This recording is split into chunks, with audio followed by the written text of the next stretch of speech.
Hi, thank you for joining us on our webinar that runs through some of our findings of best practices when it comes to maximizing your sales and profits at hospital gift stores.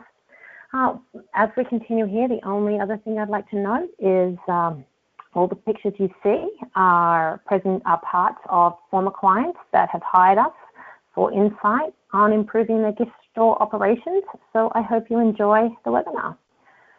Let's start by looking at some basic store operations, staffing, inventory, and gross margins. Firstly, one of the more interesting aspects of hospital gift stores versus traditional retailer is the staffing model. Many of our hospitals use a full volunteer model, which is great because there's no labor cost. However, we also find that there are some challenges that often present with this model, particularly when it comes to staffing the store during after hours and weekends. One of the other detriments that we see with this model is that a lot of volunteers are often hesitant to use technology, particularly things that involve credit card processing, and the inability to do that using credit cards, for example, can really inhibit sales. Not wanting to use technology to input sales can really help really limit your ability to see the store performances. We have other hospitals that do the complete opposite, and they have basically taken over the gift shop and use a fully paid employee base. The employees are all measured on their P&L productivity, on their performance, on their ability to generate sales and profits for the stores, just like they would in any retail environment. This eliminates staffing needs. You definitely don't typically have problems staffing nights and weekends, and it will often lead to a higher level of sales versus the all-volunteer model. But you might have higher level of sales. You do also, however, have higher level of cost because you need to pay the labor for working in those stores. So it tends to be a more expensive option. And the additional cost, while it might generate more sales, might actually end up in lower profits despite the higher sales volume because of the cost of staffing. The model that we find work best in most cases is more of a hybrid model. This is one where there's a paid manager over the store. They help to manage, train the volunteers as well as staff the store if they can't find volunteers to do so. It's a great option because it gives the store a lot more flexibility while also providing a high level of retail experience. And, there is somebody who is accountable for P&L when it comes to maximizing, the store's profits and the store's merchandise tends to be better performing. The performance and the purchasing also tends to be a little bit higher and better. It's also a great way to keep community involvement within the store while keeping costs down. One of the biggest problems that we tend to find with gift stores that we work with is their inventory levels. It's rare when we find a client that is holding just the right amount of inventory. The majority of people we work with are always holding too much inventory.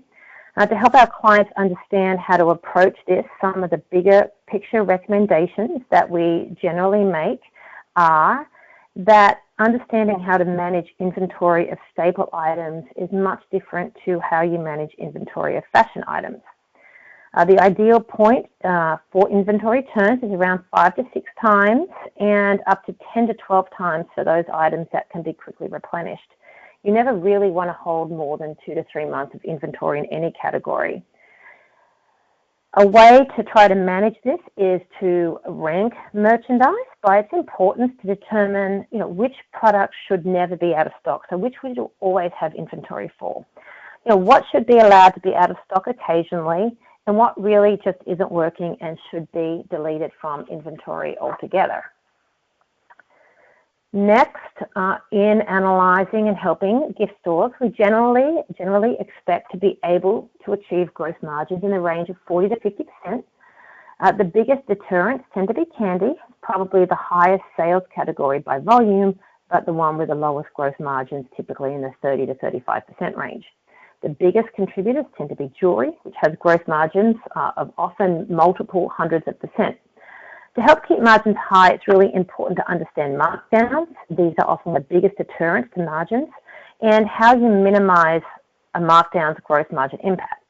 We do see a lot of stores that are at the mercy of their sales or markdown periods because their customers know when these sales are going to occur and then manage their purchase habits around those accordingly, which thereby negatively impacts their store's overall potential. Okay, moving on now to one of the more enjoyable parts of the hospital gift shop involvement. It's something that most volunteers really enjoy working as part of, and that's merchandising. Okay, firstly, let's cover store layout and the importance of overall traffic flow to ensure that customers can easily access the entire store. Other recommendations that we often make here is to physically assign locations for different categories and then purchase specifically for those categories.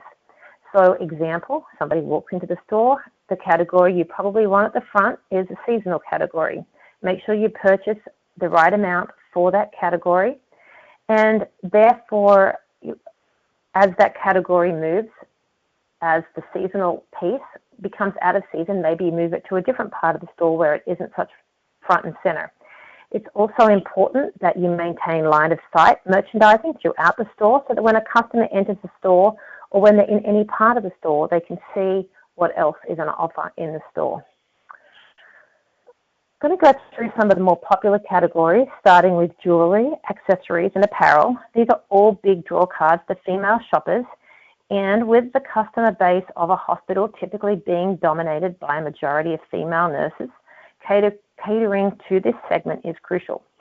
Some great things we've helped our clients do to really drive foot traffic is to find an area of the store where we create a mini boutique with a throw rug, a mannequin, and a colourful and coordinated approach. Really helps to combine items for, so maximising a customer's purchasing really helps the customer put things together. Within these areas, we like to place accessories on scarves, on hip modern displays, maybe pairing scarves, hats and purse combinations in colours to add some pop. Another great way to drive more regular foot traffic, having people stop by to see what you might have on offer is to create seasonal themes by, combining colours and doing things like replacing, warmer winter offerings with bright colours for springs. Next, we have candy and snacks, which is typically the dominant sales category. These are things that draw people into your store. It's why people pop in to pick up a candy bar or a drink. And, it's a really important piece to get it right. Our most important message here is that a well-merchandised candy and snack section sends customers a message that the shops are well cared for, it provides good value, and it maintains high standards. You should never have popular candy out of stock. Candy should be displayed in an attractive and desirable way because it can really add a nice design element to the store. It brings people in and generally will draw more browsing. Finally, in this section, we have seasonal product. This is an area where we often see inventory problems from year to year, as well as inconsistent sales trends from year to year. The seasonal merchandise and displays are really great ways to market the store to passerbys. Most of you are probably doing a lot of this already, but utilizing entry areas and exterior windows with very large, organized seasonal displays will drive people into the store. And like most categories, the sales of these items are typically maximized by locating similar and related products together and in one area. The best way to manage purchasing decisions when it comes to this category is to try to prevent post-season markdowns and use historical sales and performance data to try to understand your customers' seasonal purchasing trends and preferences. Try not to make the same mistake year after year, but try to do what you did well last year, again, the next year, and hopefully it will work. Here is a little bit about us. We have offered our consulting services to over 400 hospitals who have engaged us to identify new revenue streams, implement consumer-facing healthcare initiatives, improve branding, improve patient satisfaction, and just general patient care. We have helped find millions of dollars in new revenue and additional profits from all of the hospitals that we've worked with for on-site retail and gift store analysis. Other areas where we work include pharmacy, digital healthcare, population health, really across the consumer healthcare gamut. Here's a little bit about what we offer regarding the services specifically to hospital gift shops. Generally takes the form of a one-day on-site where we do things like advise on how to improve design, merchandising. We look at staffing based upon the experience you have at hand and the size of your volunteer pool. We make product and vendor management suggestions that can really help drive efficiency and profitability.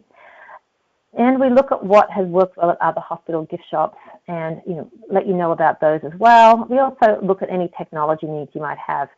The cost of this analysis is generally dependent upon the size of the hospital, generally between $2,500 and $10,000 for the larger hospitals.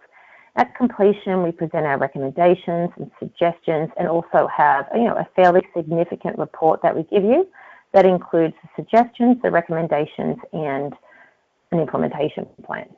Okay, stay tuned. I have a similar webinar next week that's going to cover marketing, branding and signage to help drive more people to your gift shop. And next we have my contact details if you would like to reach out for more information.